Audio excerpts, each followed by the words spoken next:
The following podcast contains coarse language and adult themes. This week on the show, we're fucking doing it, alright?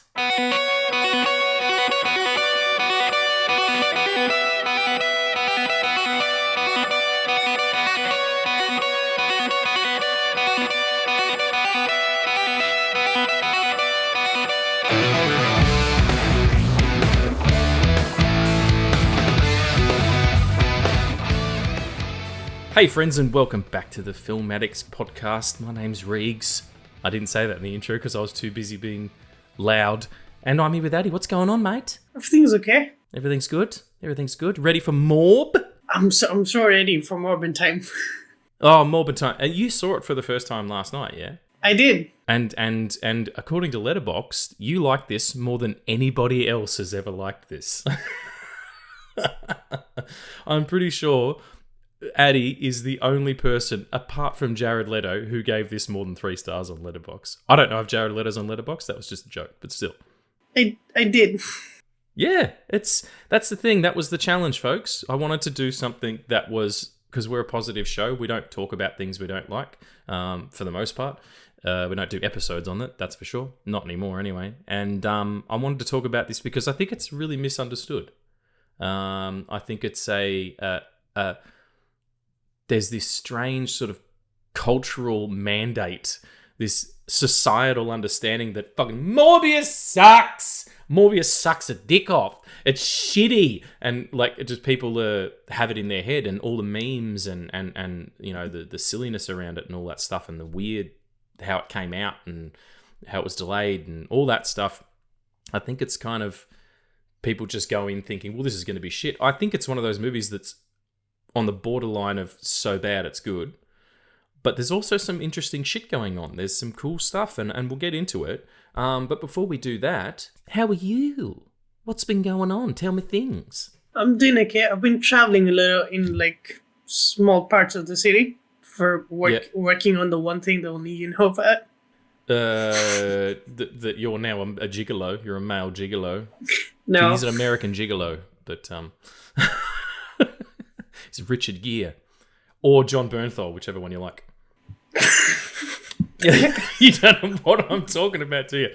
American Gigolo was a Paul Schrader film in the 80s that starred Richard Gere, and then they remade it as a TV series with John Bernthal like 2 years ago. It's really good. It's about a male prostitute who is sort of involved in like he gets framed for a murder and goes to prison and stuff. Anyway, fuck yeah. That has nothing to do with anything. So you're going around the city and doing what? Just looking at spots I can take good pictures in. Ah, very cool, very cool. If you don't follow Addy as himself on Instagram, he's got some beautiful photography up. You should have a look. You live in a very beautiful country, so. And is that all? What else have we been doing?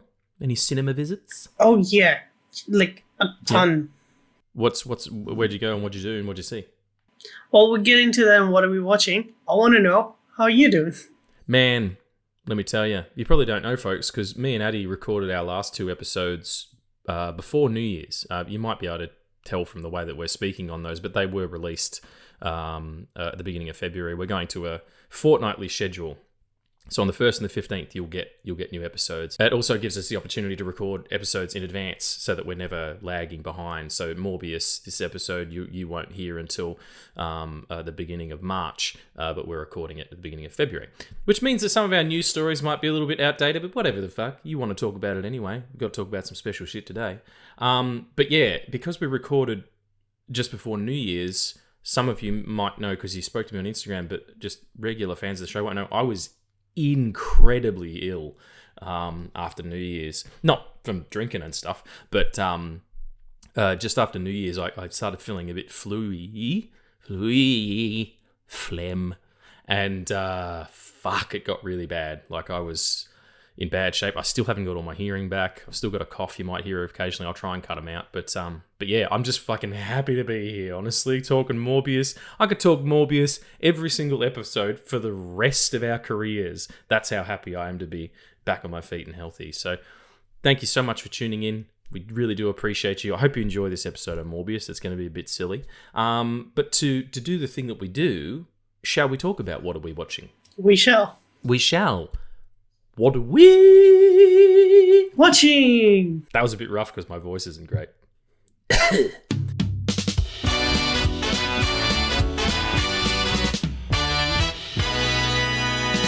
What are we watching? I don't know. I watched a fucking heap of shit in the month. In a month's time, as of last night, I think I've watched 41 movies this year already because I was laid up for so long, and that's really all I could do. Tried to watch Hannibal as well, the TV series, but it was fucking like oppressively dark, and I'm like, I can't be watching this stuff while I'm only eating grapes. Anyway, I've got a few things, but I want to hear what you went and saw at the cinema, because I haven't been to the cinema yet this year, which is fucking weird. Damn. Well, you go first, because I'm like 20 films behind you. Okay. I'm going to talk about stuff that was recent. So I've got some tea here, right? And you can see this. You know how I always have problem with my tea? Like, I get my microphone in the tea because it's a cup. This is a little keep cup, right? And it's fantastic. I got it as a gift for a shoot that I did. Ooh. And from the producers and directors and stuff. And it's got like a airtight lid and stuff. But it's also a thermosy thing, so my tea stays hot.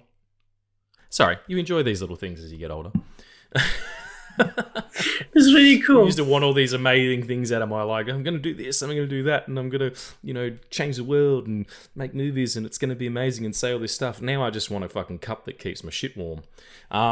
Anyway, what have I been watching? Let me have a look at my little list here. Heaps of really good stuff. But I think for today, what I'd like to talk about is a couple of things. One was a film called The Wolf of Snow Hollow. It's sort of like a horror comedy that I really enjoyed. I think I saw something on Instafuck about it, its goings on. It's also the last film that Robert Forster was in, who I love. He was in Jackie Brown. It's directed by Jim Cummings, who also plays the lead role of John Marshall. And it's just about this small, snowy town, in the middle of nowhere with a very small population, and a wolf starts killing motherfuckers, and but not how you think. And it's also a comedy as well, which was really fun. So I enjoyed that. I watched Bridge on the River Kwai and Dr. Zhivago while I was ill, because they're both 3-hour-long movies, and I love David Lean, and they're just fantastic. Dr. Zhivago in particular is incredible. Omar Sharif, like what a remarkable talent that man was.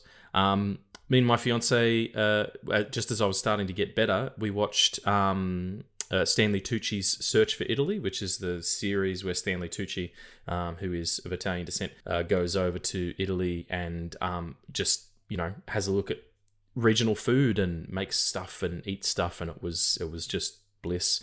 So I think if and when we get married, we might go to Italy. I think we have to take Stanley Tucci with us though, but that's okay.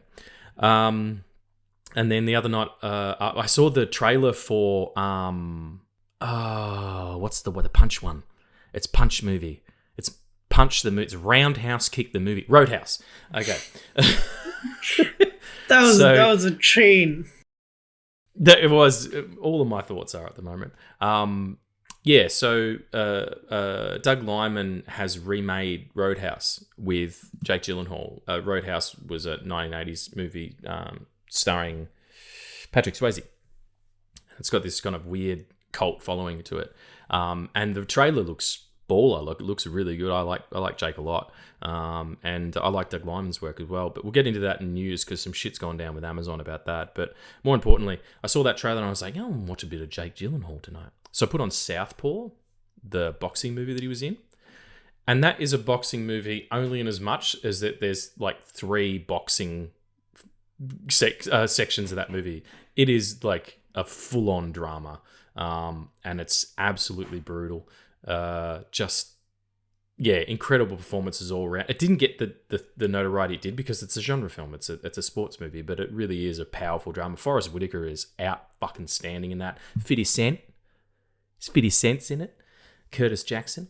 Really love that. And the night after that, my fiance was talking about watching a movie or something, and we were listening to music while I was making dinner, and an Australian band called Powderfinger came on, and it was this one particular song, and I was like, oh, this is a song from the end of Two Hands, which is an Australian-made crime movie starring Heath Ledger. It was sort of what got him notoriety, really. Like, I think he'd done a couple of things in the States, and then, doing this was sort of his big breakout. And it's just a pitch perfect Australian crime drama. And it was sort of the progenitor of all that as well. We ended up making heaps after that. Dirty Deeds, The Hard Way. Like, it was just the beginning of something huge. Animal Kingdom, which would then go on to be remade as a US series. And we became synonymous with crime drama and like shows like Underbelly, which is about the organised crime in Australia, particularly in Melbourne. I'm not a huge fan of that show, but it definitely came from this place. So if you haven't seen Two Hands, out of all the films that I just told you that I'd seen, I recommend go and check that one. Young Heath Ledger, young Rose Byrne, fantastic Brian Brown as well. Exceptional movie. So there was, 37 other movies I watched last month, but I'm not going to talk about. I'm going to let you tell me what you went and saw. I started the year with Little Women because I had to. Mm-hmm. I had a feeling, and I had to, and it has probably taken over A Star Is Born for me. Really? Holy shit! But I'm not in the headspace to admit that right now. Bradley Cooper just woke up like startled, like, and he doesn't know why, and it's because you no longer have that as your favorite movie. Have you seen Maestro yet, though? I haven't. Okay, that's fine. Maybe that'll change. And so Little Women's new top. Yeah, yeah. But if that's number one, then it's either tied with Star Is Born or Star Is Born is number two. Okay. Well, they might jostle for position as well. Like my after number one, my top five changed depending on how I'm feeling. The other thing is your Dune and Tenet are your other favorite movies, yes? Shit, yeah. I think so. Although the list that you're going behind is complete fucking bullshit. Never believe that. Okay. All right, I'll take. All right, already. Okay. So, let me just ask you then, what will happen when Dune 2 comes out? That's why I haven't said anything, because I'm waiting for that shit to hit. But yeah. Yeah, we'll just walk without rhythm and you won't attract the worm. Oh my god, that's a good one. Fat Boy Slim. The weapon of choice song is about Dune. Anyway, so Little Women, and you love it. Yes, I've loved it ever since I watched it the first time. It's just there are parts of the film that hit different on different occasions. And then I watched Aquaman: The Lost Kingdom. Ooh, I must know. Tommy was talking to me about the other day. Tommy from the podcast, the Simple Podcast, and he was saying, like it's really good. It's not really good, but it's better than Morbius. I'm like, that's low hanging fruit. And I said, how was it? And he sent me a link to his and DL's episode on it, and I hadn't listened to it because I'd missed everything all January, but I haven't listened to it yet. So you tell me how you feel. Right. So I've listened to that episode, so I'm not going to spoil shit for you.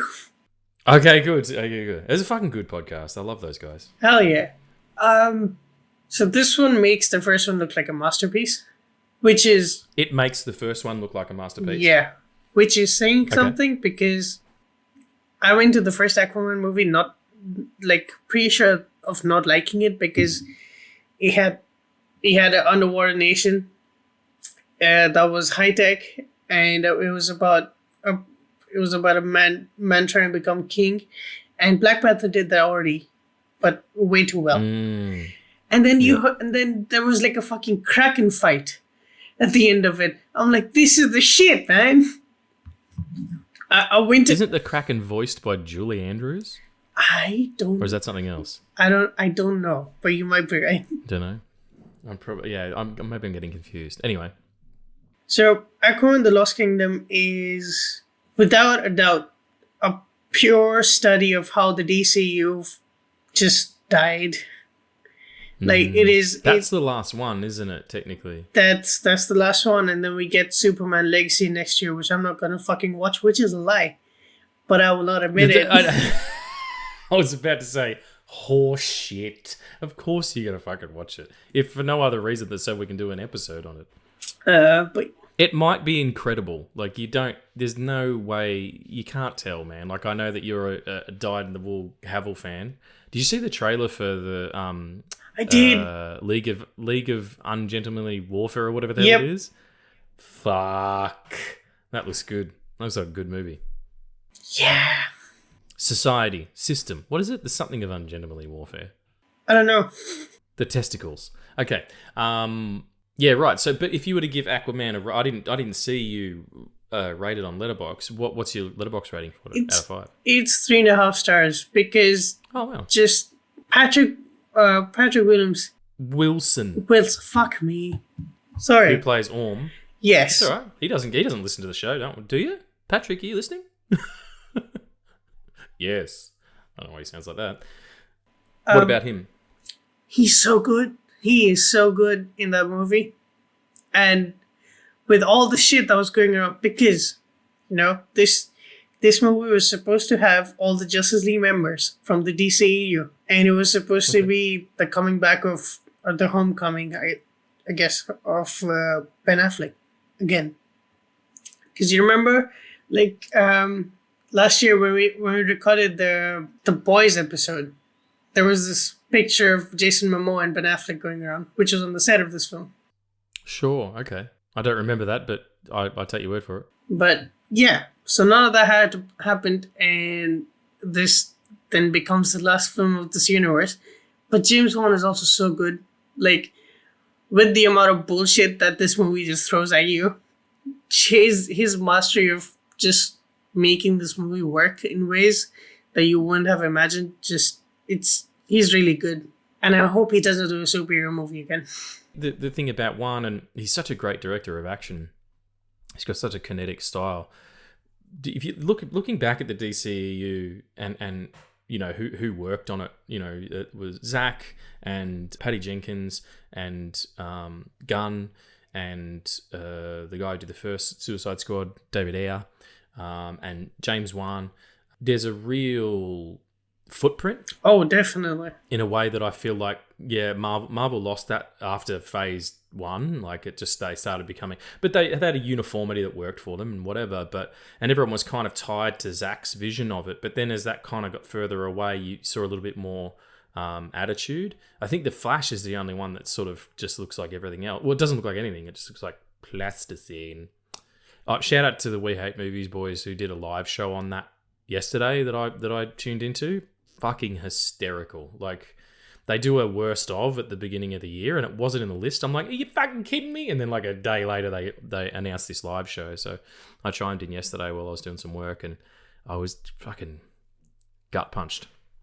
New York legends, those guys. Anyway, So, but I mean, as far as ending that goes, as far as ending the DCU goes, are you like, okay, that's a nice cap off the rank? Sorry, that's a nice cap on the whole thing. No, not really, because it ends with Aquaman saying, "I'm Aquaman," and then he does some cool fucking shit. Apparently, does he look at the camera? He's directly looking into the camera and says, "I'm Aquaman." So like Iron Man. That's kind of what they were going for, but I would give A for effort and also for consistency, because that's how the first one ends, but it's just more heroic. In the gold and spinning the thing and all that. Fuck yeah, man. Yeah, man. Aquaman's a good character. I like Aquaman a lot. Yeah, I just hope Jason Momoa doesn't play him. No, I think it seems like from what they announced and where they're going and stuff. I mean, Hawkgirl and Supergirl has been recast, is going to be in Superman Legacy or whatever. We'll talk about that in the nerd news. In the nerd news, but it seems like they're staying away from some characters. Like, there's no plans for Wonder Woman at the moment, as far as I understand, with in the Gunniverse. Sure, someone said that before. If not, copyright. And Aquaman, not so much. Flash, not so much. Like, they're going with, it's sort of more like Justice Society characters, which is interesting. But yeah, it seems like Supergirl is going to be, or Superwoman, whatever version of it is going to be the sort of the main female protagonist in this, whatever this series is, which is, I assume, leading to some big thing, which is what everybody wants to do. But yeah, pretty cool. I'll have to check it out when it comes out on streaming or something. Anything else that you watched? Yeah, I have 3 other things I want to talk about, because one of them is horseshit and the other 2 are actual like directorial debuts. Okay, I'm gonna shut up and let you just talk about it. So, okay, first of all, I watched Jaws. It was fucking amazing. I loved every single minute of it, and I didn't fucking blink for the last 20 minutes. That's how amazing it was. I do have to say something about this, because me and Addy were back and forth, and he's like, should I watch Jaws? And I was like, should you? Who do you think you're asking? You know? That's like going up to the Pope and going, hey, should I believe in Jesus? He's going to go... No, suck my dick. What? The Pope. The Pope says that, or you say that to the Pope? Either way, it's pretty ballsy. Like, I like your style there. No, I was just, he go, yeah, sí. No, he's not, even to say sí, he's not Spanish. What would he say? I don't know. He would be like, yes, you believe in the Jesus. Oh my God. We were talking about Jaws. Anyway, I'm so happy that you saw it. I'm also extraordinarily jealous you got to watch it for the first time. Because I would give anything to be able to watch that for the first time again, because I don't remember the first time I saw it. I don't remember not knowing about Jaws, you know. So, but yeah, we'll have to do an episode on it sometime in the future. Yeah, just that was an experience, and I'm glad I did it. And I'm also glad I waited this long, because I know how much you love it. It's the best. It's just the best movie ever. Okay, sorry. So Jaws, fantastic. I'm so glad you saw it. What else did you see? So I watched Good Grief, which is the directorial debut of Dan Levy. He's a writer-director of that film. Oh God, this man knows how to fucking break me. I cannot. It's a film about dealing with grief, dealing with pain, dealing with love, and dealing with someone passing away. And it is. I didn't fucking know what this was, and it blew me the fuck away. Wow, that's high praise. I mean, he's a wonderful writer and a fantastic performer. You know, Schitt's Creek is a perfect example of that. But yeah, I'm gonna have to check this out. Is it on something? Or what did you? You know what? Don't tell me what you watched it on. You fucking pirate. Don't keep saying that. Addy be pirate in movies. Fucking shameless. It's on Netflix or something, is it? Yeah, it's a Netflix original. Yeah, you'd think it would be, because Schitt's Creek was a Netflix thing. Yeah, right on. Okay, I'm gonna check that out. And I watched Surf. That doesn't sound like a very good movie. I watched Self-Reliance, which is the directorial debut of Jake Johnson. Oh yes, yeah. From Safety Not Guaranteed and that other show, New Girl. Deschanel. That one, is in one of them Jurassic Park pictures. Yeah, cool. How was it? Oh, it was so much fun. It was one of the most fun things I've watched this year. It's easier to say it right now. All right. So with all that greatness comes bullshit, which is whatever the fuck Bohemian Rhapsody was. No, you're gonna hurt some feelings. People love that movie. I can't understand why. You can't understand why people liked it? Yeah, because I'm not a Queen fan. I'm not a Freddie Mercury fan. I knew each and every song that they played fucking showed in that film. The only reason why this film is talked about is the last 20 minutes, which is a shot-for-shot remake of the Live Aid telecast. There was so much wrong. They tried to put it in a bow by the end of it. And they tried to what? They tried to tie a bow on it in a pretty. Oh right, pretty you said you tried to put your beautiful accent, but I love your accent so much, but it sounded like you said they tried to put him in a boat. Like what? What do you mean they're in a boat? I don't remember that part. Yeah. So they tried to tie a bow on it, as in tried to make it have a happy ending. Is that what you mean? Yeah, and it fucking sucks because. From what I've heard and from what I've read in articles and seen in interviews, Freddie Mercury was a very joyful and soulful person, and they paint him in they paint him in an opposite way, but they paint the band in that way, which is where you start to see because the band's still alive, and it was also made by someone who would do that shit. So, Yeah. Well, famously, Yeah. Bryan Singer was removed from this production after he stopped turning up to set, and he was replaced by Dexter Fletcher, who would then go on to make what I think is a superior film based on another British pop star, Rocket Man, which I loved because it's a proper musical, and it's like like Taron Egerton versus Rami Malek. Fucking forget about it, mate. That's not even a match. My understanding is that Bohemian Rhapsody, in terms of timelines and stuff, is very inaccurate as well. Just as what happened, it's very dramatized, it's very Americanized. I feel like if Dexter Fletcher had been in control of it at the beginning, it might have been, something different.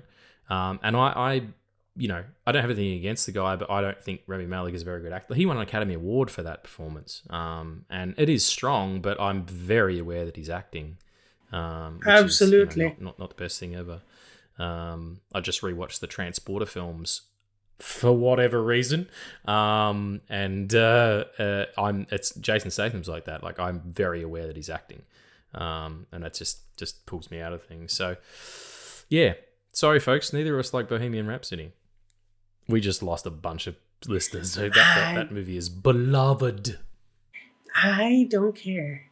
I also watched X2 and X-Men Last Stand, and I love X-Men Last Stands for all the reasons that is beast. And the end where Wolverine has to kill Jean, like, that's pretty strong. Oh yeah. Directed by another piece of shit. I know. There are all these pieces of shit, like, all over the X-Men franchise. God damn it. What are you going to do? Get Hannibal Lecter to direct the fucking MCU version? Fucking hell. It's like that's the thing, right? We might not get those versions of the characters, because showing those exact versions of those characters might also mean that they might have to pay royalties to a certain person they don't want to be associated with. Maybe. It'd be more likely the writers than anything. Or you might have to get a producing credit. I don't really know how it works. But, like, I think it's a bait and switch anyway. It's like, hey, these exist in the universe, but when we end up doing it in this one, like in the Earth 99999 or whatever the fuck it is, like the Prime MCU verse, I reckon it's just going to be a recast sort of situation.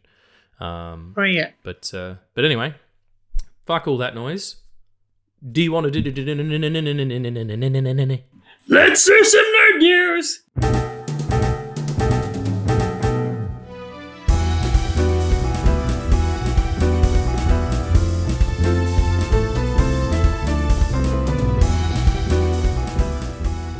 I love so much that you know what the fuck I'm talking about when I just am completely ludicrous. The nerd news, this is as of February 3rd, even though you are listening to this in March, my friends. Henry Cavill's new director wants to make a movie of Superman Red Son, which is a comic book in which Superman landed in Russia as opposed to the US, and he became, a villain, basically, a totalitarian dictator. And Matthew Vaughn is his new director for Argyle, the film that comes out shortly. I thought Red Son was one of the cleverest comics I'd ever read, and I think we learn more about Russia and Russian history. Wow, could you imagine remaking Red Son with Henry Cavill? Yes, I can, and do it. Fucking someone tag James Gunn in that as if he's going to comment. But yeah, I'd watch the shit out of that. Henry Cavill's a great villain. Fucking Mission Impossible Fallout. Then you can have the mustache. You get a super stash. I think people would eat that up, honestly. Like, if you do an Elseworld story, why can't you? I mean, you're doing the Joker, you're doing Matt Reeves' Batman. All this stuff lives outside of the Gunniverse. Just do it. I hate that. I hate that with my entire core of Henry Cavill playing the Red Son, because it has nothing to do with, like, Matthew Vaughn. I think he's a great director. It is too soon. Great? I don't know if he's great. He's all right. I can have my opinion. I was like, First Class is like all right, and then those fucking Kingsman movies are absolutely batshit. Wow. They're bananas, those movies. They are absolutely bananas. You're talking to a Wes Anderson head. Of course I love the fucking movies. I mean, They kind of are like Wes Anderson action movies. Yeah, you're totally right. Anyway, sorry. So no Red Sun for you. Yeah, because it's too fucking soon. Also, if you're okay with Elseworld stories with Henry Cavill in a cape, why can't we get Man of Steel 2? But yeah. Oh, look at the smile on your face when you said that. That was amazing. Or alternatively, wait 10 years and cast Henry Cavill as fucking Omni-Man in a Invincible live-action picture. This is what I was talking about before. Director of Jake Gyllenhaal's Roadhouse remake has decided to boycott the movie's official premiere. According to the column published in Deadline, Doug Liman, a director of Roadhouse, revealed that he's boycotting the premiere.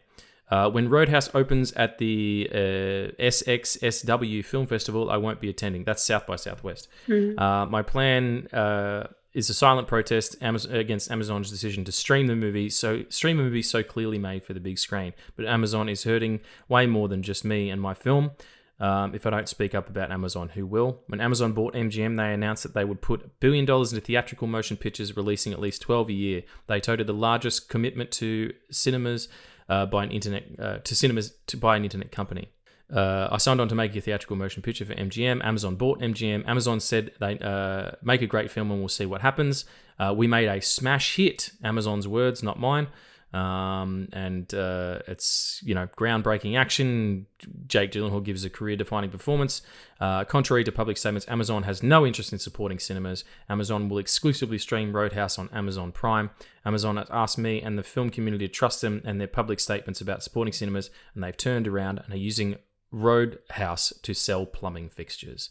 If they don't put tentpole movies in movie theaters, there won't be movie theaters in the future.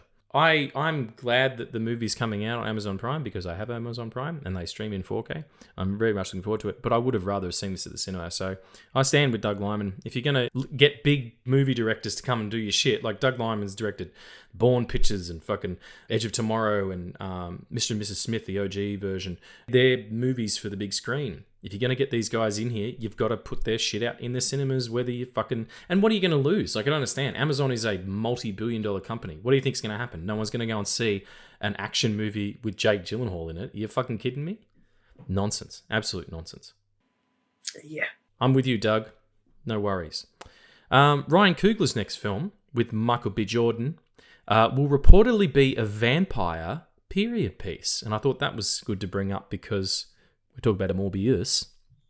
According to Hollywood Insider, someone or other, I'm not going to say his name, Ryan Coogler's next film with Michael B. Jordan, which will mark their 5th collaboration together, will reportedly be, I think he produced at some of those, will reportedly be a vampire period piece.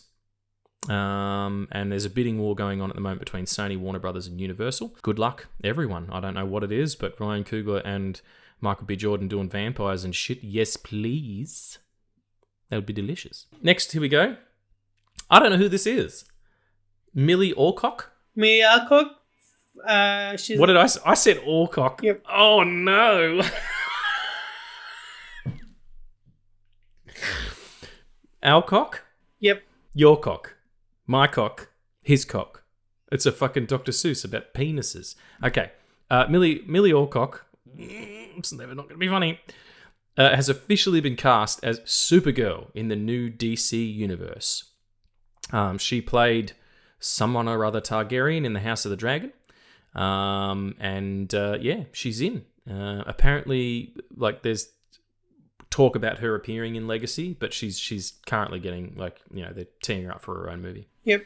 Congratulations. Sorry, Sasha Calle.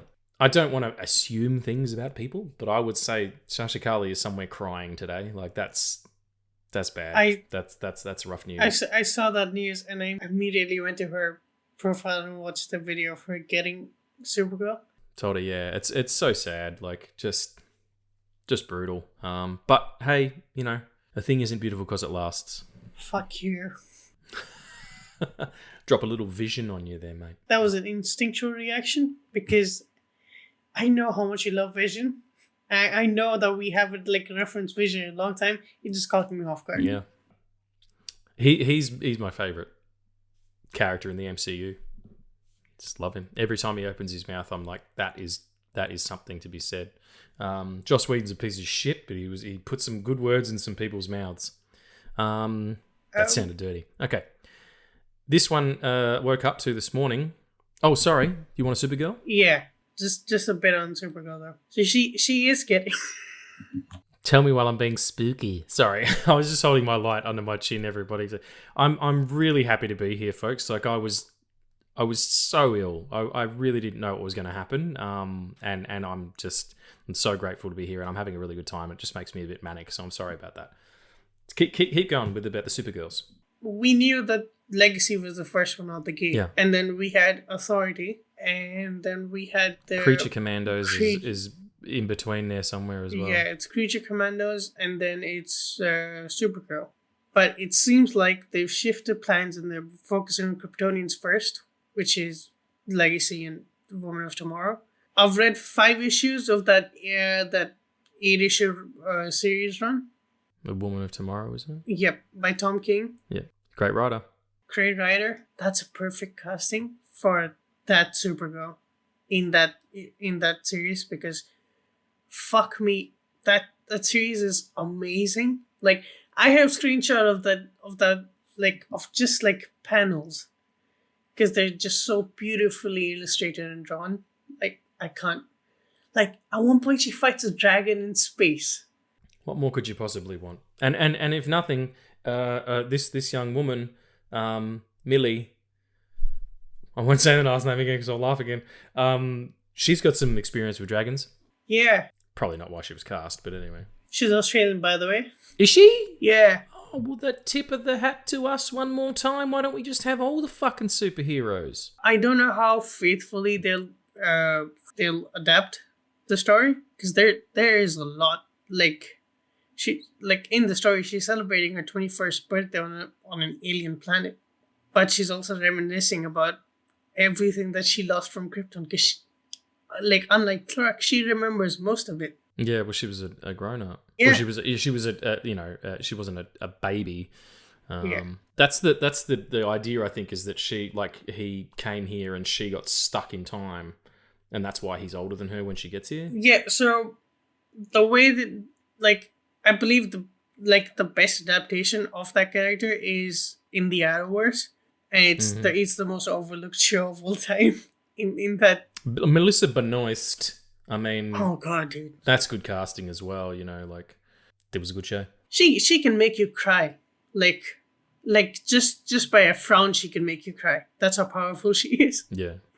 But yeah, I believe in the start of that show that they show how Clark was sent out, and Kara was sent out to look after him. But when Krypton explodes, the shockwave sends her on to a different planet, and she's stuck there unconscious. And when Clark is going through his journey, he finds out that Kara was sent behind him, and so he goes and rescues her and brings her back to Earth. Yep. I believe that's it. Yeah, I mean, I don't know what version it'll be. It's changed so much. The DC continuity has changed a bunch of times. It's in the last few years, so it could be anything. But I mean, congratulations, Millie.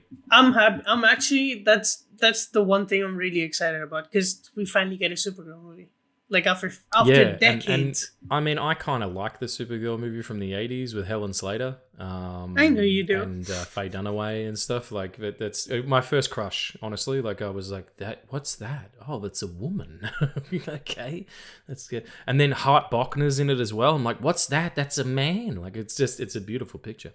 We might do an episode on it one day, actually. That would be fucking super fun, actually. We should. All right, my next pick is Supergirl, okay? Couple of weeks.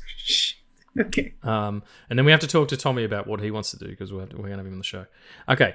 Last story. We'll just do it really quickly. But yeah, Saturday the 3rd of February. It's probably, this would have happened the 2nd of February. Oh no, actually it was Thursday the 1st. Carl Weathers, man. Carl Weathers, the fantastic actor, known probably best as Apollo Creed, but he was also played Dylan in Predator. Dylan! You son of a bitch. And he was also in Mando or Boba Fett or one of those programs. Anyway, really, really fantastic actor. Passed away at the age of 76. Died peacefully in his sleep on Thursday, February the 1st, 2024. Carl was an exceptional human being who lived an extraordinary life. He was a beloved brother, father, grandfather, partner, and friend. So long, Carl. We'll see you on the other side, mate. Congratulations on being one of the good ones. All right. So, on that somber note, it's Morbin time. I don't understand what that was, really. It was a meme. I know Jared Leto was in like a spoof of himself where he was like sitting on a couch reading a fake script, like a version of Morbius 2 called Morbin Time. So at least he's got a sense of humor about it. But we're talking about Morbius from 2022, directed by Daniel Espinosa. And look, everyone, it's not that bad. It's not as bad as everybody, like I said, it's a cultural thing. I think it's been so memeified and so shit on that people are missing some of the inherent charm that's going on. Now, before I get into sort of, my kind of rundown of how I want to do this, tell me what your feelings are, because you watched it for the first time last night. Like, I've seen it like 4 times, just because it's such an oddity of like, what's Sony doing? I don't understand. Immediately after Venom, like Venom I kind of get, but this was like, what the fuck? I just can't, and I had to keep reinvestigating it, and go, why is this the way that it is? And there's a lot of different reasons, but we'll get into that. How do you feel about it? So you took the Kevin Smith approach with Batman v Superman. Yeah, you're gonna watch it till I love it, is what he said.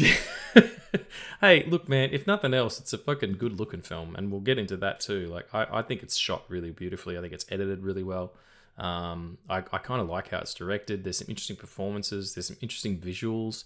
It's not like the computer effects aren't horrible. It's better than The Flash or something. I think the kind of the ghosting that goes on behind him, to sort of, I don't know what that's hiding, if anything, but I think that looks cool. Like, I like that that's an effect. The way that his echolocation pulses through the room is really cool. Reminds me of Daredevil. There's some dynamic stuff going on. But tell me your thoughts, because you watched it last night. 3.5 stars on Letterboxd, everyone. I said on my Instagram story, and I deleted it because you came online as soon as I uploaded it, so I didn't want to spoil it for you. But sure, this movie would have been a 4.5 stars if there was a second act. But it's a first act, and it just jumps to the third act. Yeah, I mean, it's all waiting for him to kind of get his powers, and then as soon as he's kind of got them and understands them, he gets arrested. And then Matt Smith comes in. Matt Smith has got the powers. We didn't see him get them. And then it's a chase movie. Like, you're absolutely right. There's no second act.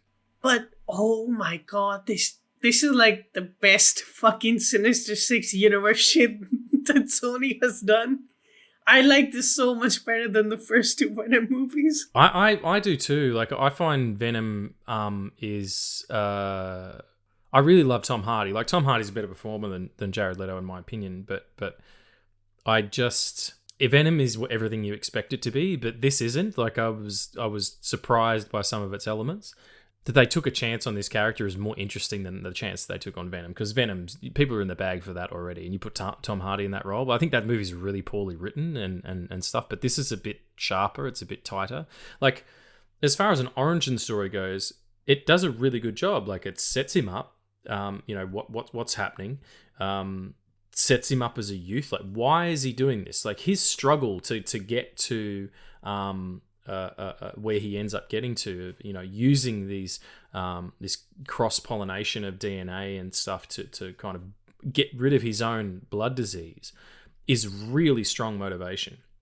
Eddie Brock's motivation is that he's a fucking dick, and he just pushed too many buttons, and he acted the fool, and Michelle Williams left him. Like, he's a loser, Eddie. Like, fuck off. This guy's got actual stuff going on. Also, the idea of him, and then when he develops his powers, like, everyone's like, oh, it's fucking Mary Sue, or whatever that term was used, when Star Wars came out, a person who just has their powers and doesn't train. He trains, he figures it out, the echolocation thing, he's doing it with the ball. He discovers his strength, he discovers his thirst. yeah, whether you like him or not, Jared Leto is a really a dynamic and interesting actor. I mean, he's sleepwalking through this one. He even said it. He's like, there was no character for me to grab onto. I just kind of was myself and felt how I would feel, as opposed to doing his normal character actor stuff. The only thing he did do was actually use the crutches, and even when he wasn't shooting, so much so that he would take 45 minutes to go to bathroom breaks and stuff. I think he was in there doing fucking blow. Probably not, but I think that that development, and then when he suddenly figures out that he can fly, because he doesn't really want to fight Milo. The character's name is actually Lucien, but he calls him Milo for Lucien, some... yeah, because there was other Milos or whatever the fuck, and that's actually a really nice chocolate drink in Australia, like malt chocolate. Hey, Paul. Sorry, my cat just came to visit. I know, because that was my fucking childhood. Was it? Oh, awesome. Yeah, I don't know. I didn't know if that translated. Yeah, I like that. And then when he discovers that, and the score is very Nolan Batman. I don't know. There was something about that discovery of flight and the power with consequence. The same as Blade. Like Blade has the thirst, so he takes the serum. Morbius has the thirst, so he has to drink this artificial blood that he's developed, which I think is a really cool way to kind of get around the moral stuff that goes on in this film about him attacking people. As an origin story, I think it works really well. It's a shame because he really only is Morbius proper for that last fight with Matt Smith, which is in that quarry or whatever it is, which is really cool, and he calls down the bats and stuff. But anyway, origin story, it works for me. So I knew exactly what Sony was doing when they did fucking Venom, but I'll get into that later. Yes, there were shots in the trailer from this movie that weren't in the movie because Sony wanted to sell shit. There were shots of the Oscorp building from TASM films. There were a shot of Morbius passing through like the graffiti of Spider-Man 3's suit. And it says murderer. Yeah. They shot with J.K. Simmons. J.K. Simmons did a cameo as J. Jonah Jameson. But this movie's release date was changed so dramatically that none of that stuff would make sense. It was supposed to come out like 8th in the run of movies that they were going to do and ended up coming 2nd. So I had to remove all that stuff. But the stuff outside of the J.K. Simmons stuff, Oscorp, the Sinister Six setting that stuff up, some of the Adrian Toomes stuff, and also that poster of Batman in the background, that was all shot. It was definitely inserted. I'm not sure it was shot, but it was inserted by the studio. Daniel Espinosa had no say in that. And that brings me to the point about the problem with these movies, and Madam Web might be the case as well, or Madam Web might be the best movie that's ever been made, is that the people who are behind the scenes, I don't know about Venom so much, but I feel like with this one, I feel like Daniel Espinosa really wanted to make this movie.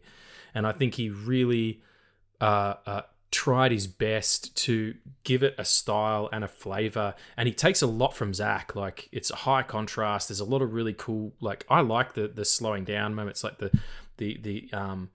capturing of an image and pulling it back. Like, I know that's sort of old hat now, or it's not trendy anymore or whatever, but I like seeing these angular characters with these interesting poses and the fighting between the two people who have the same power, like when Iron Man fights Ironmonger kind of thing. The dichotomy of that. I think he wanted to make it a hard R. Like, I think there is an R-rated version of this movie that would have been really, really great, and I'll get into that a bit more later when I talk about what I think this universe should be. Road to Hell, I know, but Sony doesn't give a shit. Like, Sony is counting the money on these things, or fucking not counting the money on this one, but they are looking at this as a way to capitalize on what they have left of Spider-Man, because they can't do anything with Spider-Man proper. But I think the people who are coming on board to make them, you don't get Andy Serkis coming in to make Venom 2 if he's not interested in making it something interesting. Also, that was his directorial fucking debut, man. It was. No, he did a version of Jungle Book. I know, but I believe he was a producer on that. I'm look it up. I think Daniel Espinosa's got a really interesting like sci-fi, because the films that he did before this, like he's Chilean, and so he's done a bunch of movies there in his native language. But he did Safe House, which is like a spy thriller kind of thing. Child 44, which is a World War II epic, with Tom Hardy, funnily enough, which was about a Russian military officer investigates a series of child murders during Stalin's era Soviet Union. Sorry, so not World War II. It's this during Stalin era, and so probably 1954. 1953. And then he made a film called Life with Jake Gyllenhaal, which is almost a Venom movie. Like, it's almost a movie about how they find the fucking symbiote, even though that's not what it is. And I think he's got that sci-fi horror bent, and had he been given, if there wasn't so much studio interference as there often is, if there wasn't so many mandates, if there wasn't so much writing on this as a franchise, I think he could have done something really, really interesting with this, because you can tell that it's chopped to shit. Like, it's too short. Like, it's shorter than it should be. You're right. There's no second act, and it's also like scenes don't make sense from scene to scene. In places, there's weird, jarring cuts. Characters just like not seeing Milo get his powers, like turning up at the police station and going in to see Michael and giving him the fake blood. And he's feigning that he's still all right, like he's pretending. That would still work if we knew that he'd taken, as an audience, if we knew that he'd taken the cure. So, yeah, I just look at it in terms of it being, an original, an original piece of work, but that has fucking Spider-Man shoved up it. It's a turducken. It's a fucking. It's it's Morbius with fucking Venom up its ass and a Spider-Man up its ass, and it's been cooked too long. And that's what I think is wrong with the picture. It's the studio. It's Sony. It's not the technicians. It's not the writers. It's not the people acting in it. Everybody seems game. Matt Smith is having a fucking blast like that. Right. So yeah, he did direct the Mowgli movie. Mowgli, that was the one. Hey, Paul, can you see my cat? I can. This is Paulie. I keep stealing the mic. I'm so sorry. I just again, I'm very excited to be here, and I'm excited to talk about this silly movie that I'm going to go and buy on 4K later. But sorry, mate. There you go. I know you gave it a sort of thing on Letterboxd and stuff. Like I've just sort of said, these are what I think were the problems with it by and large, and they're not really creative. They're more, this is a franchise. Do you think this film would have done better if it had nothing to do with Spider-Man? Like, it's not called Morbius. It's not set, in Spider-Man's New York. They don't mention the San Francisco incident the way that Tyrese and the other actor, whose name escapes me, sorry. What's the San Francisco incident? Al Madrigal, who plays Agent Rodriguez, and Tyrese Gibson, who plays Agent Shroud, he's got a robotic arm at one point. It's like, hang on, that's a deleted scene, They say, oh, this is even weird. When they go on the ship, the USS Murnau, which is actually the name of the guy who directed the 38 Dracula. That was the last name of him. That sequence on the boat where he kills those mercenaries, fucking fantastic. Like, I just really, really dig it. Just, if that was a hard R and he's taken, like, Logan style, taking people's heads off, 50% better. So when they go in and they see what's happened, they're like, oh, wow, this is even weirder than what happened in San Francisco, talking about Venom. So if they removed all that stuff, do you think it would have done better if it was just a vampire in New York or something like that, and it was just a Jared Leto vampire picture? It's hard to say, because I think the reason why it became the meme, or became like the sort of weird cultural phenomenon that it did, was because of its not connection to Spider-Man. Because we knew that Sony's trying to make Spider-Man movies without Spider-Man, and doing a bad, like, they're going about it the wrong way. Yeah, I don't honestly. I don't know if it would have worked if it had nothing to do with Spider-Man, because it almost doesn't. Like there's no mention of Spider-Man until the end. That's even after the credits have rolled. Like that's the end credit scene. It's not even the post credit scene. That it's so tacked on, and the whole Adrian Toomes thing is, again, that's the studio going. I was trying to do a Sony voice then. I don't know how to do it. Could do it like Avi Arad. You know, if you come in here, you look at the panels. If you like the comic, you can do it. That's my Avi Arad. That's what Sony sounds like in my head. But yeah, I think without that, you know, them sort of saying we need to somehow connect this. No Way Home's just happened. You know, bring Adrian Toomes in. Maybe we'll get a hold of Spider-Man. Fuck all that. You can do this. You could make these movies, these Venoms, Madam Web, Craven, which looks like it's going to be a hard R. I'm excited for that. Fucking Russell Crowe, what's his name? Aaron Taylor Johnson, Quicksilver, Aaron Taylor Johnson, and the guy who's playing Rhino is fantastic too. I'm psyched for that movie. I'm fucking in the bag, you know, because it's just shit that like isn't. It's not really connected to anything yet, so they still kind of live on their own. That's why I like this movie. It kind of lives on its own if you forget the Adrian Toomes stuff. Yeah, and honestly, I actually kind of like the Adrian Toomes stuff. I'll get into that. But can we fucking talk about how amazing the visual effects are in this one? Because, like... It's so much better than it should be, and people aren't paying attention to it. Dude, I have to give credit where credit is due. The posters for this film are insane. You go on fucking Pinterest, you go on Google, you just write Morbius posters, and because it was supposed to come out for like 2 years and then didn't, there were these insane amount of posters with just insane art. So yeah, go check that out. But also, just like how their face transforms every now and then into like the vampire's face, it's insane. Yeah. And like they're like the way that they're flying and they're leaving this trail behind. It's like the X2 Banff version from their White House scene. Arguably the best scene in the best intro to a character in a superhero movie ever. That Nightcrawler intro scene in the White House is fucking peak, man. We got to do X2 as well. We're doing an X2 episode at some point. Sorry. Again. Oh no, we did we did. Yeah, damn it. Ah, fuck. I forget my own shit. But like imagine that, but with today's technology and like elongated, and that's exactly what it is. It also gives you an idea of, like, it gives you a sense of the motion, because you take that away and he's kind of just floating the way that a bat glides. Yeah. As opposed to like a bat will, you know, push, like kick, push, coast. So a little Lupe Fiasco for you there. Or fiasco, not fiasco. Where am I from? But it's that gliding that I kind of really like, and the stuff of him over the city at the end when he's chasing and he's going after Martine, played by Adria Arjona, I think it is, or Arjona.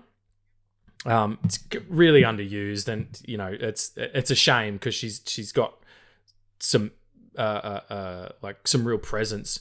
Not just because she's beautiful, but she's got a wonderfully interesting voice and some real, like when she's talking to those mercenaries and she's like, get fucked, I'm a doctor. Like I really dug her. But when he's going after her, and he finds her on the rooftop there, and then sort of like, that gets him going and he jumps in the purple and it's like, it looks legit. It looks fucking legit. And it shouldn't look that good for a movie that did the way that it did. Yeah. And for what it cost, $75 million this movie cost, which is next to nothing comparatively to other movies. This is the perfect superhero film. Like, it doesn't cost much. Oh my god, we just got cancelled. I don't care. I don't care. I'm so glad that you like, because you could have come to me. Oh, 100%. Like, you could have come to me this morning and gone, "This is shit. This is shit. We can't do an episode on it." But you know. Hey, you're in the bag. So sorry, it's a perfect comic movie in the sense that it didn't cost much, and it didn't cost much. It looks good. The people making it actually fucking believe in it. There's like blood spatter on camera at one point when he like first gets his powers. I screamed because I'm like, ah! and then it goes away, and like, oh fuck, I forgot this is like PG-13. And like, sure, like I said about the Marvels, if you sit down and pick at it, shit will come off. And that's true for everything. You can go in being like, as everybody did, going, this is going to be terrible. Or you can go in going, this is going to be something I don't know because I haven't seen it. Or I have seen it and I need to reinvestigate because I was letting fucking Twitter and Instagram tell me how to feel about something. Like Tommy was talking to me about it the other day. And I'll speak a bit more about him later because he gave me a little bit of a task for this episode.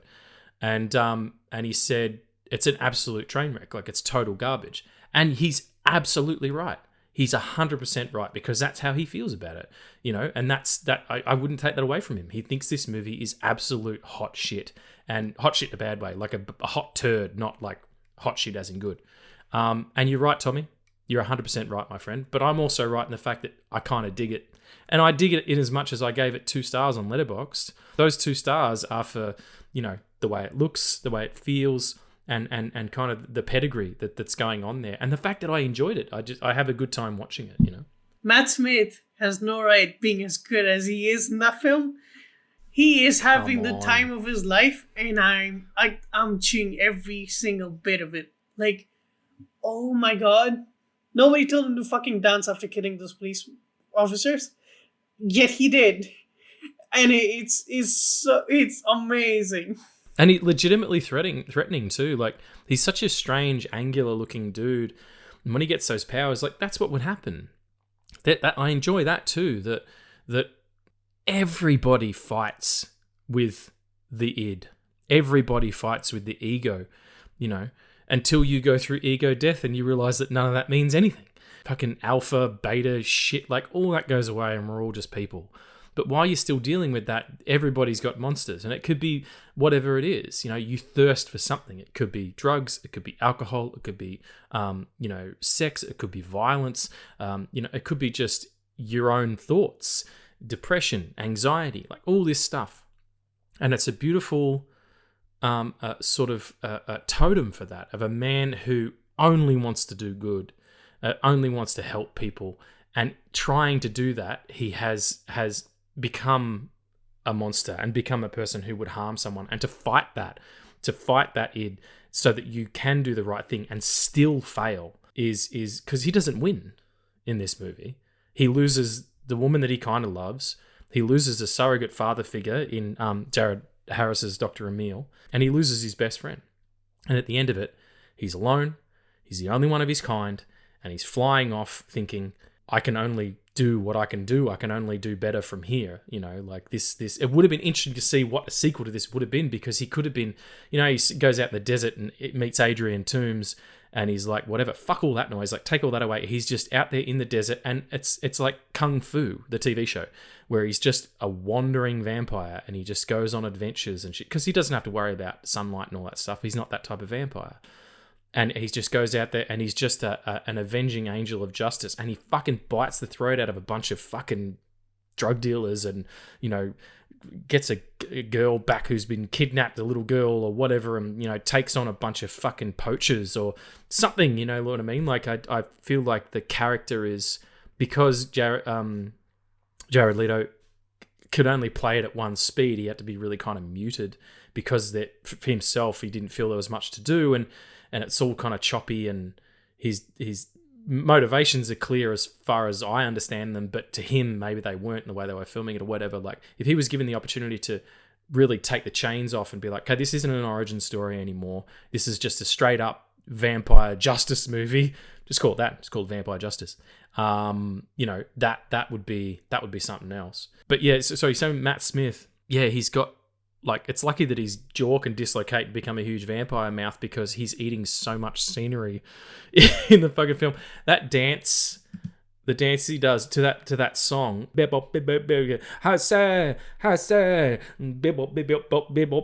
he's doing it while he's getting dressed, and then he's like, I'm a fucking vampire, and I dig it. Like, it is the yin and yang, you know, the polar opposite of Morbius, is that he's like, I'm no longer sick. This is amazing. Like, I've been sick my whole life, and now I am infinitely stronger than anybody else I'm going to come up against. Of course you would get drunk on that. Of course that's what would happen. Like, how can you say there's no characters in this film? Yeah. Sorry, huge rant. Absolutely. That's what the show is, man. It is just a huge rant. But I don't think about, like, I don't have notes. I don't think about what I'm going to say. I just let it go. And sometimes it just keeps going. And I love you for putting up with it. By the way, your fucking hair is outstanding.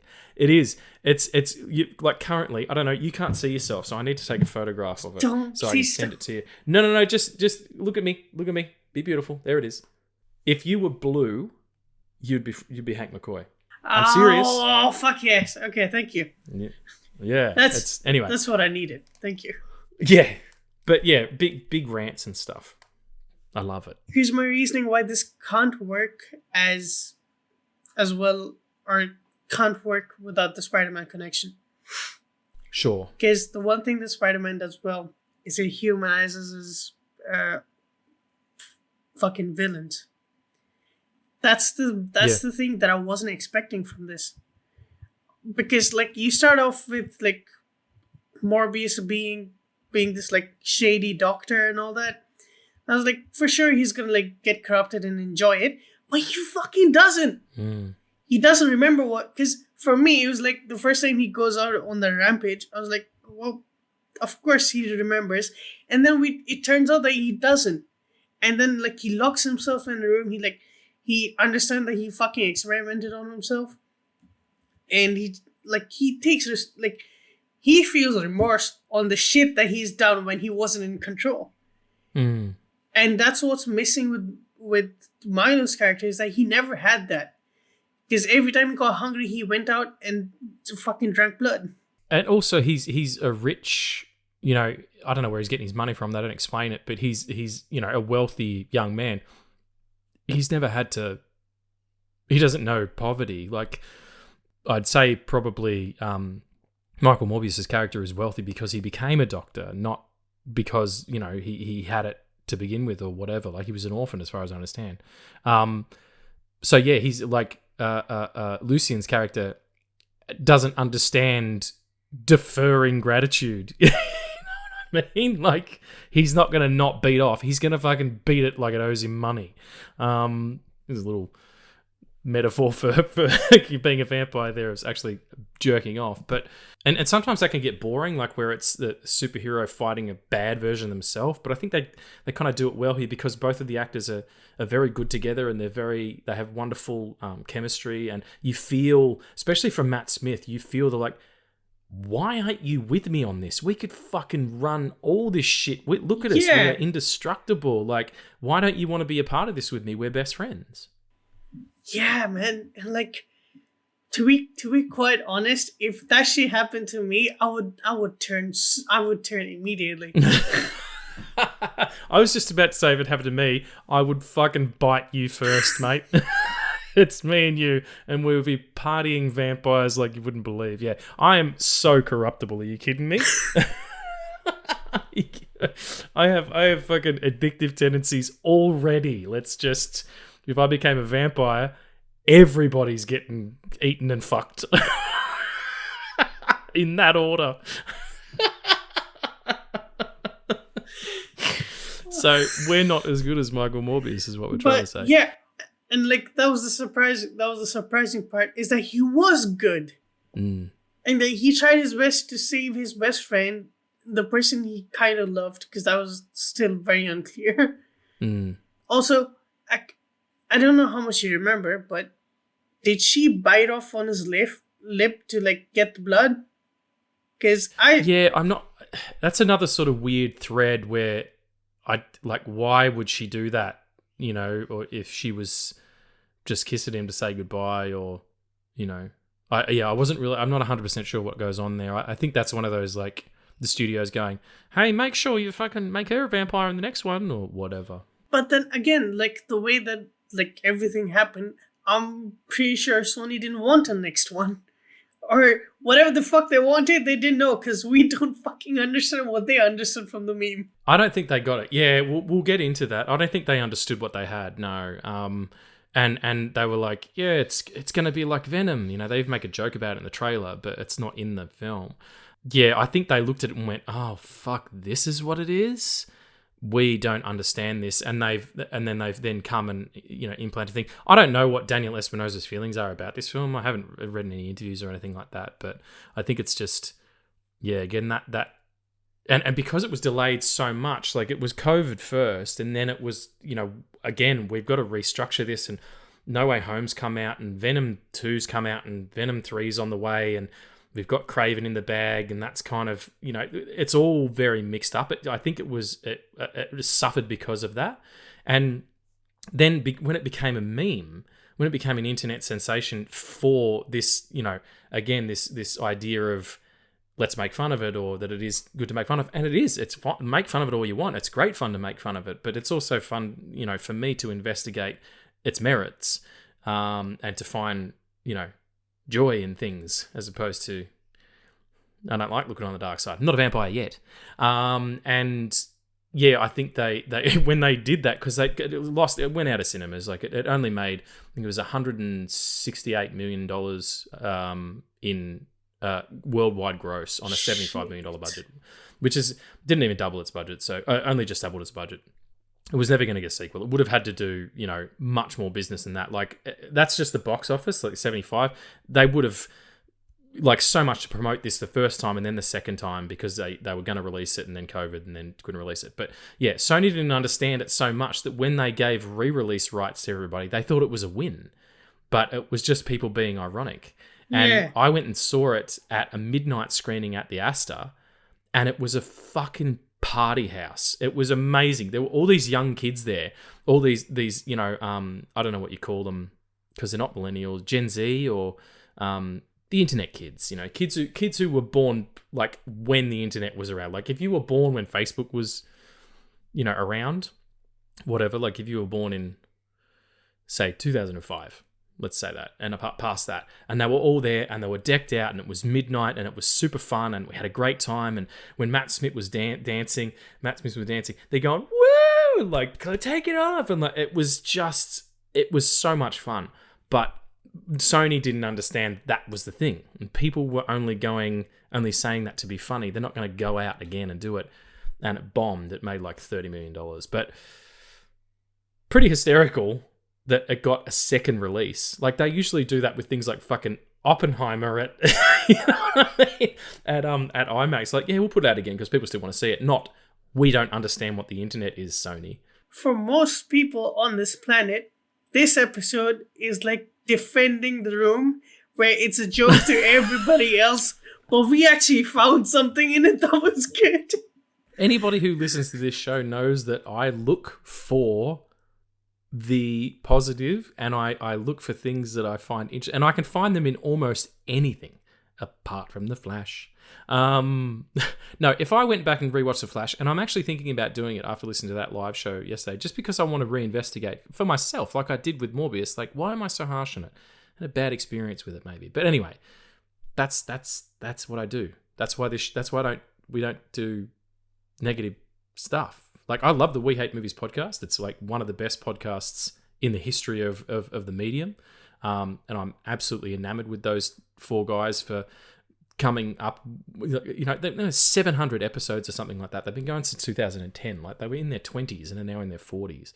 Just incredible pedigree. And I love listening to them, and they're really, really funny. But I could never be that negative myself. I tried it. You know, the first few episodes of The Stitch Up were that. And I can't do it. It's just not the way that I'm built. And you could tell me any movie you want, and I will find something in. I mean, apart from the fucking, you know, Triumph of the Will, or you know, 500 Days of Sodom or whatever. But you give me any movie, and I will find something in it that has merit. That's the show. Like, I don't think we've ever done a negative episode. No, not at all. We've talked negatively about stuff, but in brief at best. But it's the Film Addicts podcast. It's not the Film Pricks podcast, you know. I don't have any time for that. It's just, and like, I appreciate people who do. Like, if you want to go out and, like, if that's your thing, is to find stuff and make fun of it, and that's where you find the comedy, that's great. and I like a lot of those podcasts, but it's just I don't know. I'm too old maybe. There's 3 things I want to talk about before we get into sort of like some wrap up with some trivia and stuff. One is really, really simple. Jared Leto, when he shot this picture, was 49 years old. Bull fucking crap. I fucking guarantee you. Let me just pull it up here. Okay, Jared Leto. Jared Leto touched down on planet Earth in 1971. Do you know how old that makes him? Do the math. I took it twice and failed, like, astronomically, so I'm not going to do it. 71 to 81, 91, 2001, 2011, 2021. Fuck you. It's now 2024. He is 53 years old, and he's a vegan, by the way. Most of the time, there's that great meme of him where he's like, I'm mostly vegan, and he's like pushing his beautiful hair back, because sometimes he has a piece of cake, he says. Incredible shape. Like abs on top of abs where there aren't abs. The guy looks like he swallowed a bunch of plums. Like, it's incredible. Amazing human specimen. Just wanted to say that. It's literally all I wanted to say about him. I was saying before, Addy, that I really dig the look of it. I think it's shot really well. I think it's edited really well. And do you know why it's shot really well? Because the director of photography was the fantastic Oliver Wood, no relation. Born in 1942, died in 2023, sadly, on February the 13th. Oh, wow, he was born on February the 21st, so he died like a week after his own birthday. He was 80 years old. This was his last picture. But the reason that Morbius looks as good as it does is because of this. Get ready. You're not ready for this. I mean, I'm sure you could probably look this up yourself, folks, but I'm going to do it for you. Okay. This is fucking outrageous. This guy was the director of photography on Die Hard, The Adventures of Ford Fairlane, Bill and Ted's Bogus Journey. He did the Hammer Time video. Hammer Time! Ding, ding, ding, ding, ding. He did a bunch of ones. Rudy the Concierge, Sister Act 2, Terminal Velocity, Mr. Holmes' Opus, Celtic Pride, 2 Days in the Valley, Face Off, Mighty Joe Young, U571, The Bourne Identity, I Spy, Social Security, National Security, Freaky Friday with Jamie Lee Curtis and Lindsay Lohan, Scooby-Doo 2, Monsters Unleashed, The Bourne Supremacy, Fantastic Four, the one that was made in 2005, The Bourne Ultimatum. Like, the Bourne movies are some of the best shot action pictures you'll ever see, particularly Supremacy, and then even more so Ultimatum. I think Ultimatum won for editing, and it was nominated for director and photography. Step Brothers, Surrogates, The Other Guy, Safe House, Two Guns, Anchorman 2, Child 44. So he's worked with Espinosa before. The remake of Ben-Hur, not great, but still look good. Jack Reacher 2, The Equalizer 2, Holmes and Watson, and Morbius. Like, this he is a good lensman, and I appreciate that so much as a technician. And it was edited by Pietro Scalia, I think is how you pronounce it. Pietro, like Colossus. Right. This guy was fuck me. This is just unreal. This guy was the editor on JFK, The Quick and the Dead, G.I. Jane, Good Will Hunting, The Big Hit, Gladiator. So he's done all of Ridley's films. Gladiator, Hannibal, Black Hawk Down, Memoirs of a Geisha, which is a great film, Hannibal Rising, The 11th Hour, American Gangster, which is that's peak Ridley Scott for me. Body of Lies, which I rewatched recently, Kick-Ass, Robin Hood, Prometheus, Amazing Spider-Man. The first and second. He was the editor for Child 44 as well. Sea of Trees, which is really good. The Martian, 13 Hours, Alien Covenant, Solo, Ambulance, and Morbius. Ambulance and Morbius are like two of the best edited films of that year. And even though Morbius was cut to ribbons, it's like like if you think about the fight scene on the boat at the beginning, or the chase scene at the end, or the fight between Lucian and Morbius, really well paced, really sharp, nice cuts, not too kinetic. Like, he can follow the action, even though that's there's a lot of CG and dynamic movement stuff. You know where everybody is, like the geography all works. Just beautifully edited. Beautifully shot, and I think it's well directed. I think it's a well directed picture. 100%. It's just that mandate. What? Sorry. No, I said 100% agreeing with you. I think probably if it wasn't connected to the Spider-Man films and they just leaned into that B-movie camp, which it kind of does accidentally, and it was more of a horror, like if it was a hard R, it might be better. Call it Dr. Vampire. It's a pretty good idea there. Ooh, Dr. Blood would sell more. Dr. Blood. Fuck yeah! Anybody hear it out there? Just release it again as Dr. Blood and see what happens. And I think moving forward, this is my idea for the Sony Spider-Verse. All right, okay. Let me see what you think. Okay. You ready? Because I have a pitch here and I'm excited. Yours has got silk in it, doesn't it? It didn't, but okay. Oh, you're so cute. It didn't. I'm excited to hear your pitch. My one is, okay, Sinister Six, great. Do your movies, do your Venoms, do your Cravens, do your Madam Webs, do your Morbiuses, Rhinos in Craven, all that stuff. Set them all up. Just ignore Spider-Man. Forget that he's, he can be in the ether, or people know about it, but these guys can have adventures without him. They've got their own lines of comic books. It'll work fine. They all need to be straight up horror movies. It totally works. Venom would be a much better film is when he bites that guy's head off at the end, you see him bite the guy's head off. Like, make it gory, use practical effects. Morbius is a vampire. He needs to drink blood. He needs to slash people's throats open. He needs to Dracula the shit out of that stuff. Make these movies. I mean, some of them, Venom and this as well, and Craven in a way too, and even Madam Web is about sort of like, psychic awareness and all that stuff. They're body horror movies. Make him Cronenbergian. Just lean into that because it's not what anyone else is doing. Marvel hasn't done Blade yet.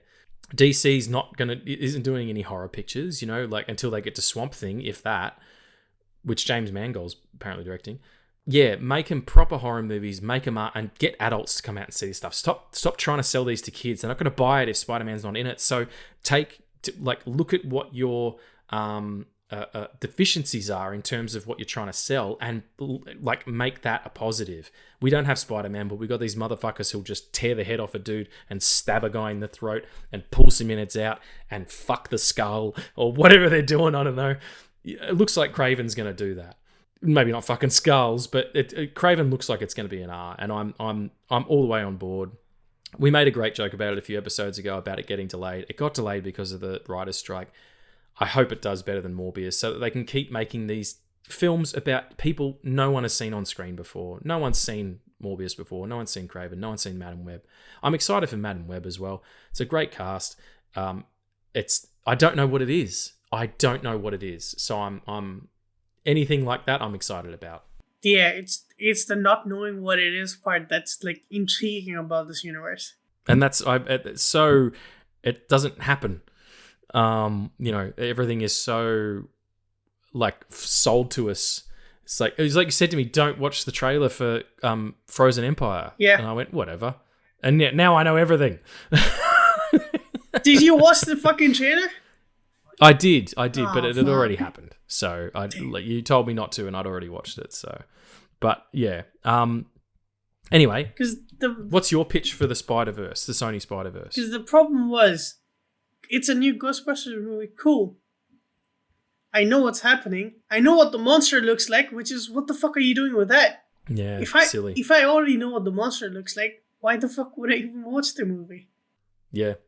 And I didn't need to know that, Dan Aykroyd maybe. I didn't need to know that Bill Murray was back. I didn't need to know that Janine is becomes a Ghostbuster. All that would have been great to find out later down the line. I didn't have to know fucking Dickless was mayor or some shit. Yeah. Dickless here. Yes, that's true. This man has no dick. Well, that's what I heard. Fucking Ghostbusters rules. Anyway, please tell me your speech. Tell me the speech. Oh, for the speedy means, but all the speedy. I will switch you. What? No. Spit on me. You normally have to pay extra for that. So you have the Vulture in. Interestingly, the Vulture is wearing. It's not the MCU suit. It's only the MCU mask. The suit is from TASM 2, motherfuckers. Yeah. So Very true. So okay, so that kind of shows where I'm going, doesn't it? Sort of. You want to bring Andrew back? Yeah, no fucking shit. So you have Morbius team up with Agent Toomes. You like bail out all the, or like get out all the like Sinister Six members, and like don't have a fake Sinister Six. Have them like fucking rotating. Like every time you see the group, there's like one person who's like not there. You know how fucking Spider-Man No Way Home was almost a Sinister Six movie, but Venom was just drunk. Yeah. It was certainly trying to be that, yeah. Right? And then have this universe not have Spider-Man at all. Right? Like stay as, because you can have these origin stories kind of linked with Spider-Man, but not have Spider-Man in like the formation of this Sinister Six cartel kind of shit. You get fucking Kraven, you get Vulture, you get Morbius, right? You get fucking Rhino, and you get the Scorpion, and you have Venom show up for like a little bit because I can't handle Venom. It's annoying as fuck. Sorry. No one can handle Venom. No. I feel that way about those movies too. And then have a Sinister Six movie where Act 1 and Act 2 is just them robbing banks and like having the time of their life. And then third act, you see the purple cracks in the sky, and you see on the Oscorp building, you see Andrew Garfield just kind of drop down from out of nowhere. And then he has to kind of figure out what the fuck's going on here, and he recognizes that these are versions of his villains, but not his villains. And then have another Sinister Six movie where they're working with Spider-Man to get him home, because they don't want a Spider-Man in their universe. Right. I like the idea of him dropping down on, a building, and there's like, huge calamity going on underneath, and all of a sudden all the Sinister Six burst out of this bank as it explodes and cars flip over, and he just lands on top of the building, mask off, looks down, time to go to work, and puts the mask on and then whips down. Yep. Sony, are you listening? Yes, Avi Arad here, listening to you. That's a bit sexy for Avi, isn't it? Yes, welcome back to the show. I am Avi Arad. I sell toys. I'm not really sure where he's from, and I don't know where that accent was from either. Yeah, man. Bring Andy back. Like, I know he's in his 40s, but whatever. Who cares? I think it'd be really great. A Sinister Six movie directed by fucking, I don't know who was gonna say. What the fuck happened there? Sorry. I don't know. I'm not really sure. Have a think about it. Who do you reckon should direct a Sony-based universe Sinister Six movie? Everybody, let us know. Send us a message or drop something in the comments. We'd love to hear from you. Should we wrap up? Yeah, we should. Let's wrap up. We've been talking about Morbius for over an hour, and there's also an hour of material before that as well, so I might have to do some editing. Whatever. You hear it, you enjoy it. It's wonderful. Just a couple of little brief things before we get into questions.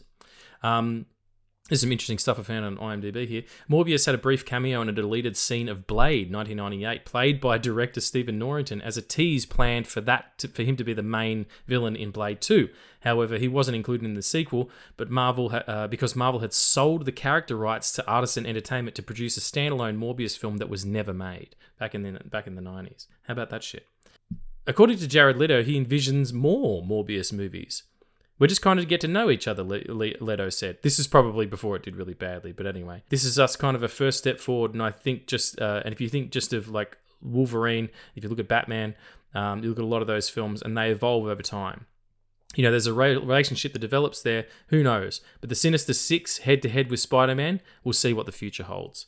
So he was at least wanting to continue. And Morbius the character debuted in The Amazing Spider-Man number 101 in October of 1971. It's the first Spider-Man issue not written by Stan Lee. He was busy writing a screenplay for a science fiction film that never was produced. The character was created after the Comics Code Authority lifted its ban on comics featuring vampires in February of 1971, which also allowed Marvel to launch its series Tomb of Dracula in April 1972. So there you go. Comic Code Authority wouldn't allow monsters and zombies and all that stuff because they said that they were unholy or whatever the fuck. All right, just before we get into questions, Tommy, are you there, mate? Are you listening? This one's for you. I was having a chat with Tommy the other day, Tommy from the Podcast Assemble podcast, and he said to me, I bet you can't think of 5 worse comic book movies than Morbius. And I put it to you, sir, that I fucking can. In fact, I can think of more. Number 1 is The Flash from 2023. Less said about that, the better. The movie Steel with Shaquille O'Neal, which is supposed to be, the Superman character. Nothing to do with it at all. Fantastic Four, Josh Trank's Fantastic Four from 2015. Wonder Woman 1984. No, thank you. The Spawn movie, which is only good because of John Leguizamo playing Clown. I'm going over 5. Catwoman with Halle Berry. The League of Extraordinary Gentlemen. Ghost Rider 1 and 2. And I already sent this list to Tommy and he's like, you're fucking high as shit, mate. All of those. Apart from those, there's an argument Green Lantern's not as good as well. Like, there's plenty. There is absolutely plenty. I dig this movie. If you go in a little bit more open-minded and now that some time's passed, just give it a try. Give Morbius a try. Get some Morbius in your life, you know? Morb your life. Get Morb in your life. There's more than enough to go around. Ooh. Title drop. It's the name of the episode. Any final thoughts? Yeah. Before I do that, does anybody think I'm wrong? Do you like Catwoman more than Morbius? Do you like League of Extraordinary Gentlemen more than Morbius or 1984 or The Flash or whatever? Please let us know. I hope you do. I hope you have your favorite. Because that's the thing. Morbius is someone's favorite movie. Yeah. Someone out there loves more. It might be me. It goes Jaws and then Morbius. No, someone out there fucking loves Morbius, and that's a beautiful thing. That's a beautiful thing. Why are you laughing? Because I said Jaws and then Morbius. Yeah, because there's something you said about your taste then, because 2 of your favorite films are like animal horror. I dig it. I dig animals fight back movies. Absolutely. But do you have any final thoughts before we get into the questions? No, really. I've said my piece. I like it. I probably like it more than people would understand.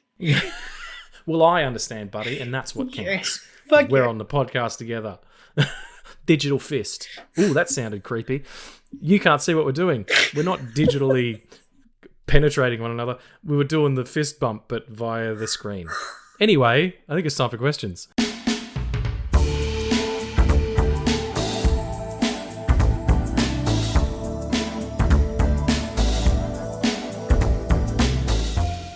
So it's question time for questions. Also, just so everyone knows, I'm not being contrarian for the sake of it. I really do like this movie. Some people are like, oh, you're just doing it because that's, it's the opposite. No, I don't do that. That sounds exhausting to make all my decisions based on what other people think or don't think. I actually think these things. So, what are the questions? How many questions? We got 4. 4. That's it. It's one of my favorite numbers. That's true. What's the first one? Is it Morbius related? So the question is, why? Like, why Morbius? Because we think that you might like listening to us talk about it, and we wanted to talk about it. That's the only reason we do episodes, because we think it might be fun. That's it. The end. A valid question, though. But also, it's a damn good movie. It's just a good time. It's a good flick, It's not fucking Citizen Kane. It's just a good fun watch. Citizen Kane is fucking horrible.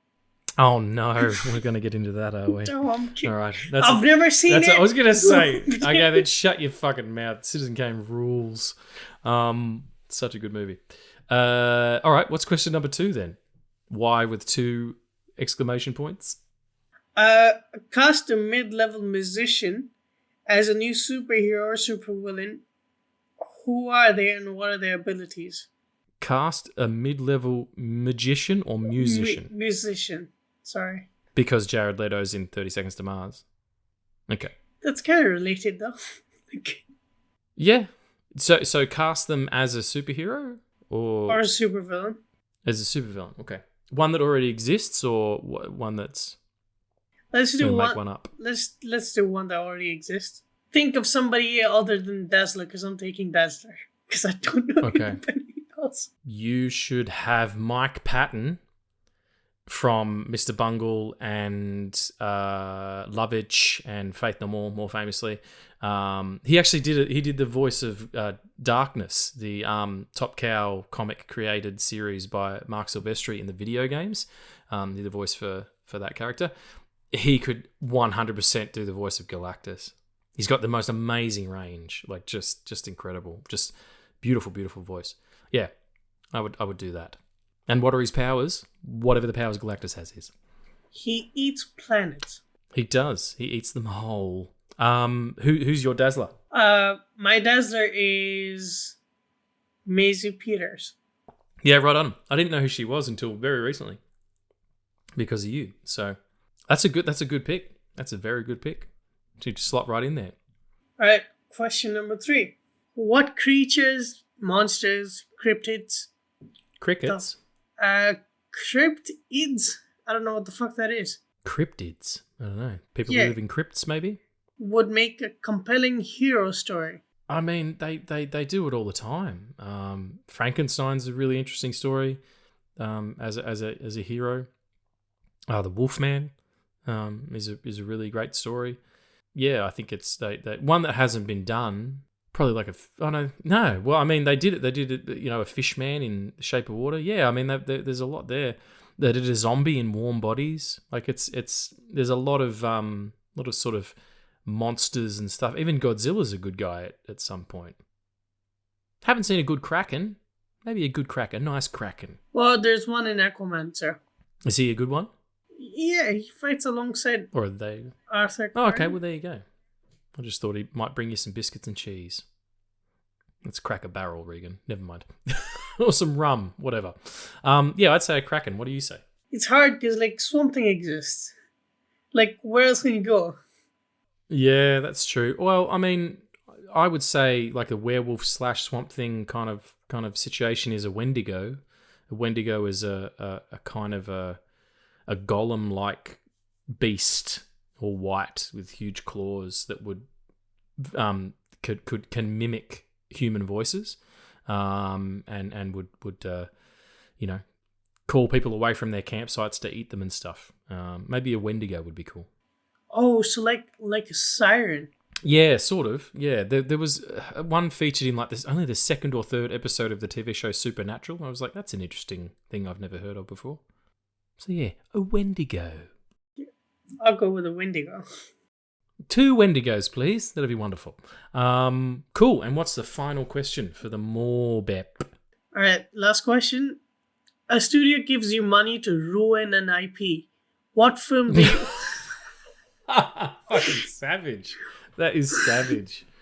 What film do you make, plot and cast, or plot or cast? So okay. Yeah, well done, whoever this was, by the way. I double checked with this person to ask if they meant run an IP, and they said no, ruin. No, I meant ruin. Yeah, okay, awesome. So I'm gonna take Indiana Jones and make him a Nazi. Oh my god, fuck you! What an indignity! Poor Indy. Is he old? Like all of a sudden he comes out as one of those old Nazis? That's amazing. To ruin an IP. Could it be one? He's still laughing at his own Indiana Jones joke. You dick. Sorry. I don't know where that came from. Yes, you do. You prick. Okay. Keep laughing at that. It's a good one. It is a good one. Oh. It has to be something I don't like. Surely. Or should I do something I do like and fuck it up? Do that. All right, it's the Hulk, but he doesn't go around rampaging and destroying things. He just shows everyone his huge dick. Like he's just a flasher, and everyone's like, oh, look at Hulk dick, and everyone's like, oh my god, that's fucked up, and you know, that's you ruin the Hulk. You call it the Incredible Dick. Because it works for both ways. It's probably massive and green, or maybe it's tiny and pink. If you go back to like episode 1 or 2, whatever the hell it was. But he's also a dick for just going out and flashing people. That's fucked up. It's 2024, Hulk. What are you doing, mate? Or stay with me here. It's advertised pink, but the foreskin is green. Oh my god! It's like it's Christmas wrapped. Oh no, dude. Someone put fucking wrapping around this cocktail sausage. It's weird.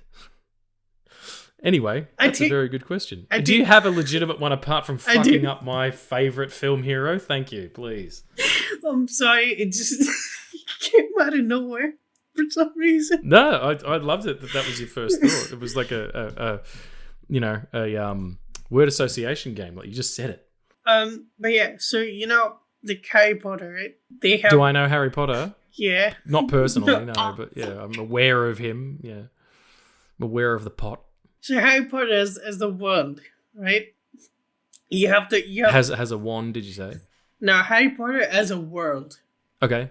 Right, and so they have the Wizarding Society. These fuckers are so powerful that they're almost entirely just oppressors. Because if you're so powerful, why are you just sitting down in hiding and letting all this shit happen? But if they do take over the world, it is just fascism.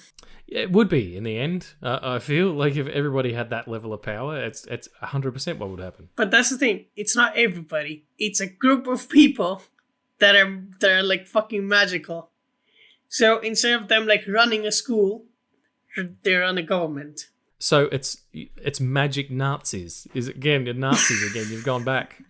I mean, they are the worst. Nazis fucking suck, everyone. Yeah. We're never going to do a positive review of Nazis, I promise. Be quite a turn for this podcast. They were some very good questions, and that was a very good episode, and I had a wonderful time. So thank you very much for tuning in, everybody. I hope you enjoyed our chat on Morbius, and I hope you go and check it out again, and or don't. That's totally fine too. But please do reach out. Let us know what you thought, and we'll see you next time on the 15th, where we'll be talking about something else. And Addie, I love you too, man. That was beautiful. It was a beautiful day, and we'll see you next time for something else fun. And remember, stay amazing and stay safe. Morbin time. Yeah.